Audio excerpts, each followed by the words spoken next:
Nah, bangun yang pertama, materi yang pertama tentang aritmetika. Kita play dulu.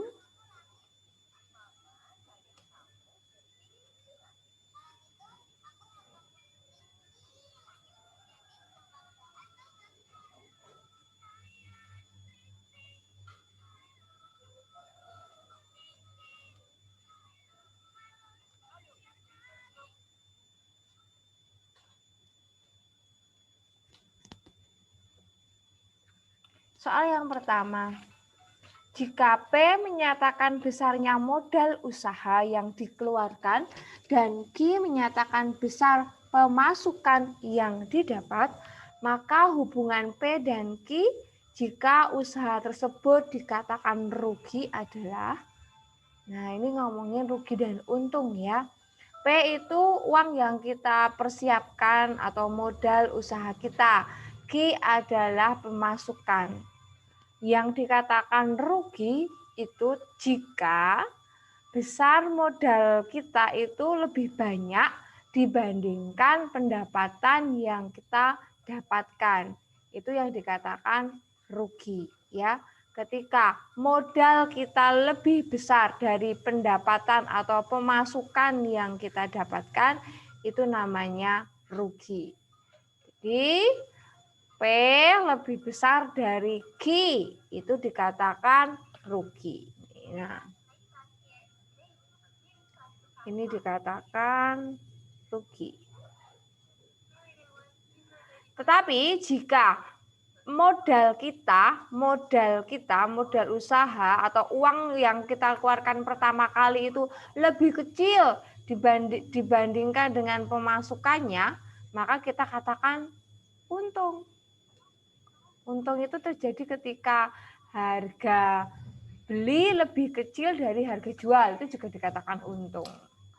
Oke, ketika modal yang kita keluarkan itu sama dengan pemasukannya, itu dikatakan impas. Gitu. Atau buk bahasa lainnya ya, bahasa Jawa itu buk. Gitu ya. Dengar-dengar lagi, rugi itu artinya modal kita lebih besar daripada pemasukan yang kita dapatkan. Untung itu artinya modal kita lebih kecil dibandingkan pemasukan yang kita dapatkan. Dan ketika modal sama dengan pemasukan, itu artinya impas, buk, gitu ya. Tidak untung, tidak rugi, hanya balik modal saja. Gitu. Yang kalau ingin bertanya boleh. Kalau tidak saya lanjutkan. Ira membeli 3 karung salak dengan berat 15 kg per karung dan harga seluruhnya 270.000. Ternyata 10% dari salak rusak dan dijual 7.000 per kilonya. Sedangkan yang lain laku 8.500 per kilo. Jika salak terjual semuanya, maka Ira mengalami. Nah, kita harus tahu dulu berapa kilo total salak seluruhnya. Kalau sudah, kita harus tahu dulu harga jual salak yang rusak, harga jual salak yang dijual banyak salak yang rusak, banyak salak yang dijual dengan harga 8.500, kita harus petak-petakan itu satu persatu. Gitu. Ya, yang pertama kita harus tahu dulu 3 karung salak ini berapa kilo. Oke ya, 3 karung, ada 3 karung. Setiap karung beratnya 15 kilo. Berarti ini kita harus kalikan 15. Jadi salak seluruhnya itu ada 45 kilo. Nah, 10% dari salak tersebut rusak. Rusak ya. Kita harus hitung rusaknya berapa kilo. Rusaknya itu 10% dari total salak. Berarti ini 10 per 100 kali 45. Coret-coret. Oh, ternyata yang rusak 4,5 kilo. Berarti kita harus tahu dulu salak kondisi baik ada berapa. Kalau tadi punya 45 kilo dan yang rusak 4,5 kilo. Nah, salak yang kondisi baik ternyata ada 40,5 kilo. Gitu ya, ini harus tahu dulu.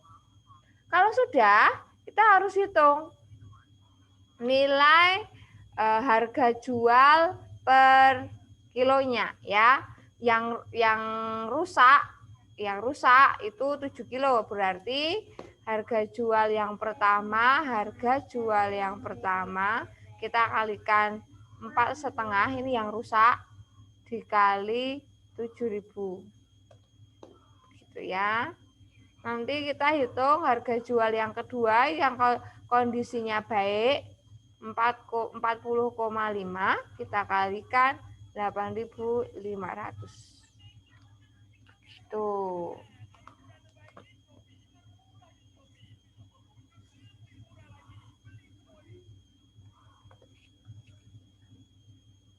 Dihitung dulu, dihitung. 4,5 kali 7.000 itu berapa? Ya. 31.500. Lalu 40,5 kilo dikali 8.500. Ini 344. Kalau kita total ya.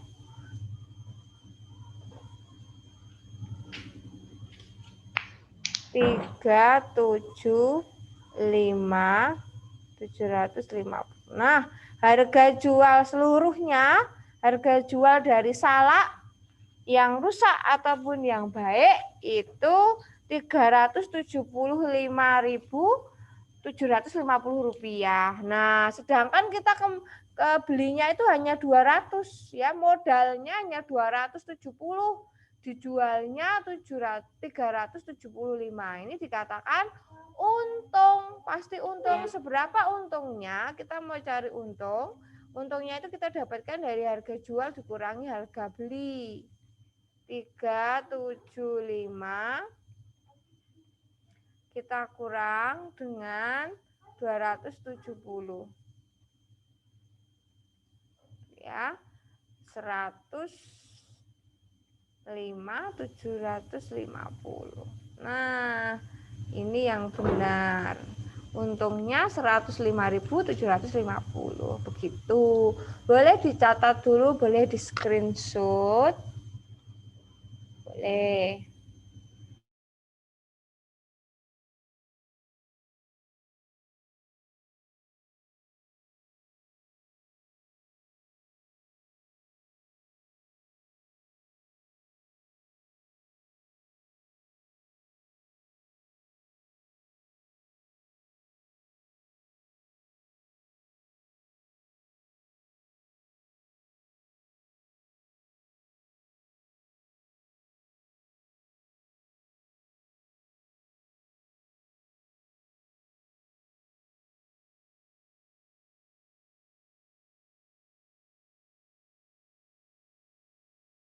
Ada pertanyaan? Tidak?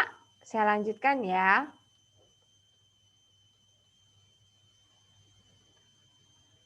Toko alat tulis cerdas membeli 25 jangka dengan harga 90.000. Harga jangka dijual eceran dengan harga setiap jangka 4.000. Untuk setiap jangka, toko tersebut akan mengalami untung atau rugi.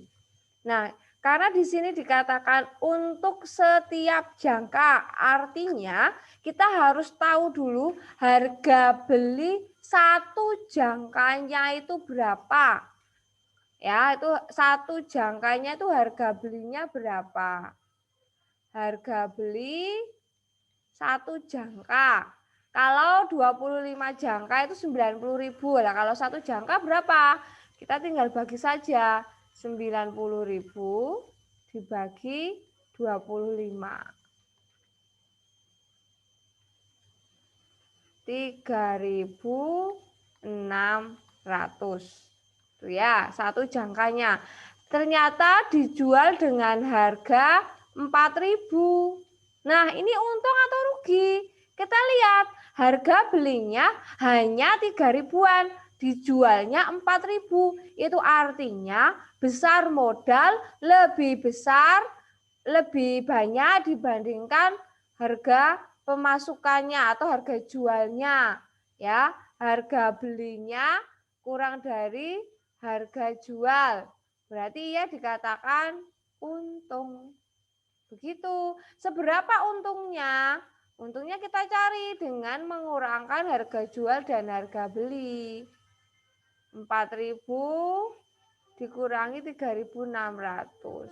Oh, ternyata setiap jangkanya untuk 400. Untung 400 rupiah. Begitu. Dicermati soalnya. Terkadang yang ditanyakan itu besar keuntungan seluruh barang atau setiap unit, setiap barang, setiap jangka itu harus diperhatikan.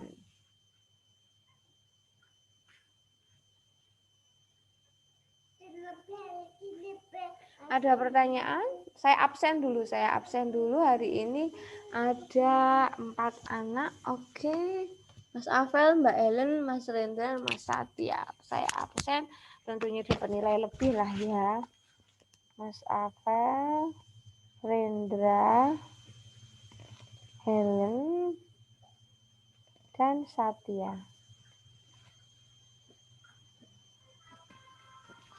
Boleh bertanya.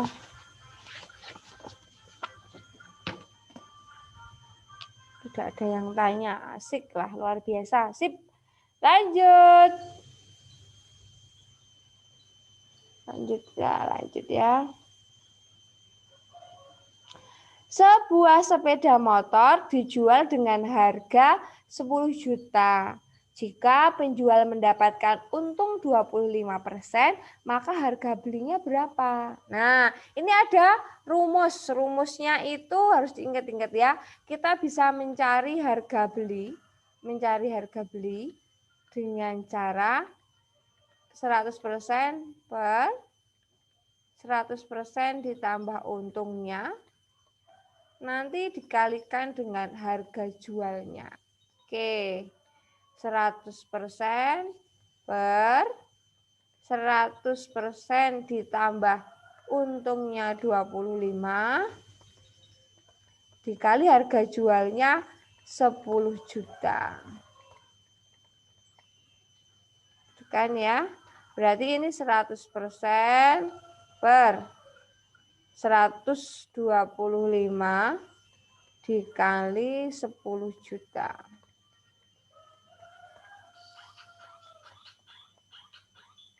Airin.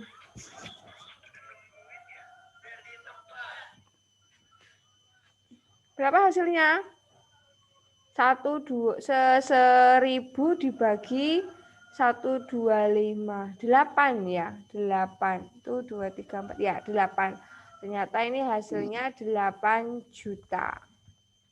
Oke, oh ternyata ketika sepeda motor itu dijual dengan 10 juta dan mendapat untung 25%, maka harga belinya dapat dicari dengan rumus ini. Rumus ini, maka didapatkan harga belinya sebelum motor itu dijual adalah 8 juta. Artinya dia untung 2 juta. 2 juta itu kalau dalam persen 25%. Gitu. Ya, boleh bertanya. Sudah dapat berapa soalnya tadi? 4. Tinggal 4 lagi ya. Semangat.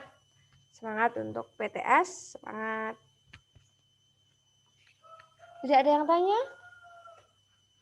Ya, baiklah. Lanjut lagi kalau begitu. Nah, ini nih.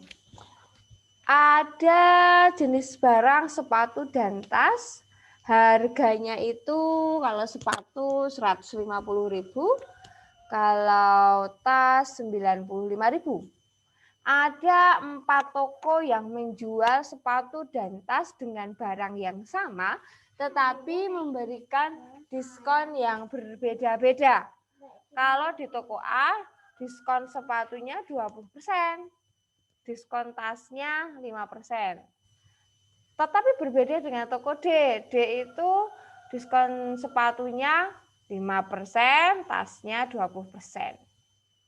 Jika Sasa akan membeli sepasang sepatu dan sebuah tas di toko, maka toko yang memberikan diskon terbanyak adalah diskon terbanyaknya berapa? Gitu ya. Berarti kita harus ngecekin satu-satu, Bu. Betul sekali, kita harus cek satu persatu. Kita bahas diskon itu. Kalau kita membeli barang di toko dan mendapat diskon, itu nanti barang yang kita beli itu harganya akan lebih murah karena dapat pengurangan berupa diskon. Gitu ya. Berbeda ketika kita membeli barang di suatu toko lalu dikenakan pajak. Nah, barang yang kita beli harganya akan semakin lebih mahal karena kita beli barang harus membayar juga pajaknya. Itu bedanya pajak dan diskon. Oke, kita cek dulu di toko A. Diskonnya seberapa? Diskonnya di toko A itu 20% ya. Untuk sepatu berarti kita hitung 20/100 kali 20% ya. 150.000. Berapa ini? Boleh disederhanakan. 30.000. Nah, di toko A diskon sepatunya 30.000, diskon tasnya bisa kita hitung 5/100 kali 95.000. Ini boleh disederhanakan. 25. Diskon tasnya hanya 4.750. Ya, betul sekali. Kalau di toko B, ya toko B, saya tuliskan di sini saja. Toko B, diskon sepatunya 10%, berarti 10/100 kali 150.000, ini didapatkan 15.000, kecil. Lalu diskon tasnya 15%, 15/100 kali 95. Berapa hasilnya?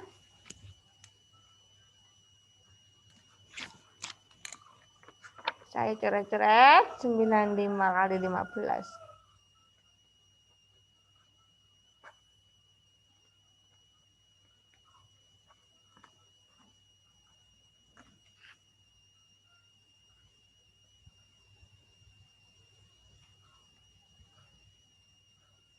14.250. 14.250. Oke. Sekarang kalau toko C, ini 15/100 kali 150. Ini boleh dicoret jadi 22.500. Kalau tasnya 10/100 kali 95. Ini 9.500. Oke.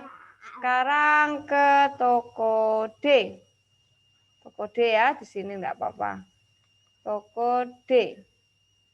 Ini diskon sepatunya 5%. Aduh, kecil sekali. 5/100 dikali 150. Didapatkan 7.500. Kecil sekali ya. Lalu tasnya 20/100 kali 95, 19.000. Nah, kalau kita bandingkan toko mana yang memberikan diskon paling banyak? Kalau toko A ini diskon tas sepatunya 30, tasnya 4.000. Berarti diskon di toko A itu 34.750. Kalau diskon di toko B itu kalau kita tambahkan ini hanya 29.250. Kalau diskon di toko C itu kita dapatkan 32.000. Diskon di toko D totalnya kita dapatkan 26.500. Ternyata yang banyak memberikan diskon adalah toko A. Gini ya, harus dihitung satu persatu. Semakin diskonnya banyak berarti harga belinya akan lebih murah. Itulah toko yang mau kita beli. Cari harga yang paling murah dong. Masa cari yang mahal kan tidak. Begitu. Ya, disimak. Dicatat, salin boleh.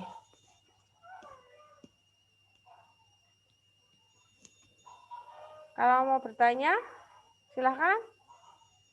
Kalau tidak, saya lanjut. Tidak ada. Oke.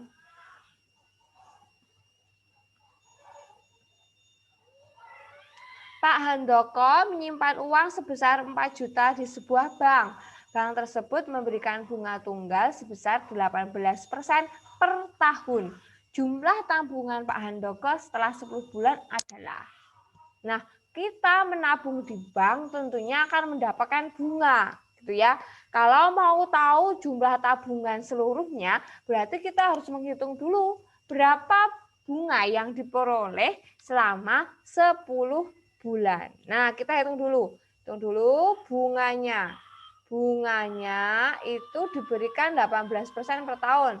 Berarti ini 18 per 100 kali lamanya menabung 10 bulan. Ya, 10 bulan dari, kalau setahun itu 12 bulan ya.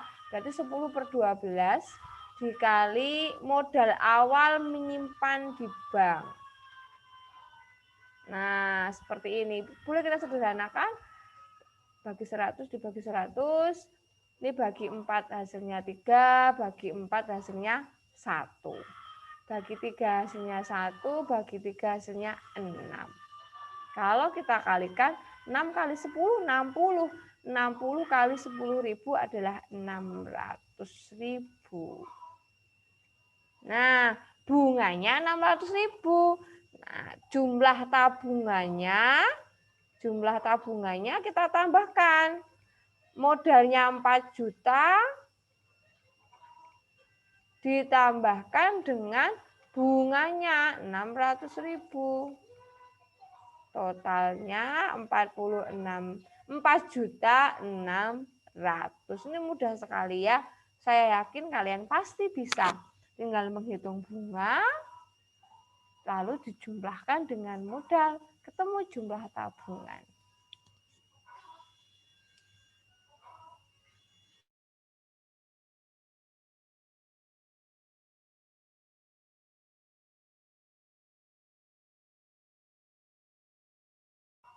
Mas Krisna, selamat bergabung.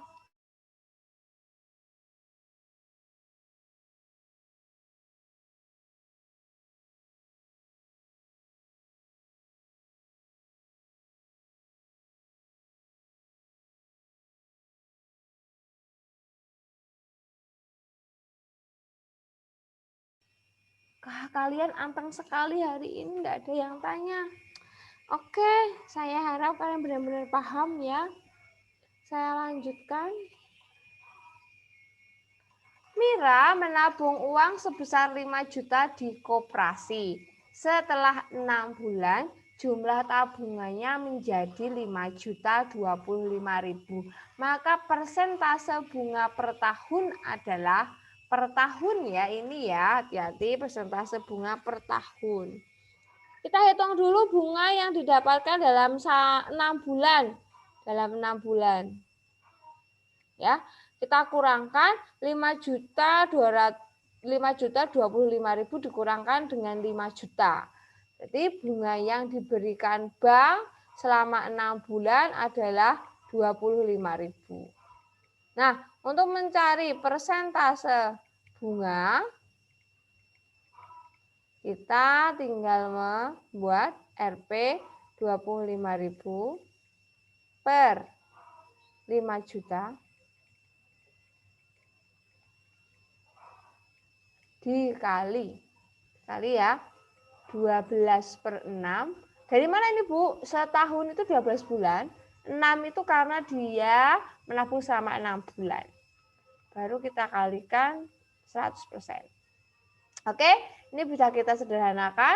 Ini 1, ini 2. Lalu ini juga bisa 25 dan 50. Bagi 25 1, bagi 25 2, 2 dan 2. 1, 1. Coret 3, coret 3. Coret 2, coret 2. Wow, ternyata hasilnya adalah 1 kali 1, 1 dibagi 1. 1%. Oke, bunganya 1%. Mudah sekali ya. Mudah sekali. Persentase bunga itu didapatkan dari besarnya bunga dibagi tabungan awal dikali 12 per banyaknya bulan dia menabung, berapa lama dia menabung, dikali 100%. Begitu. Mudah sekali ya. Sip.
Soal berikutnya.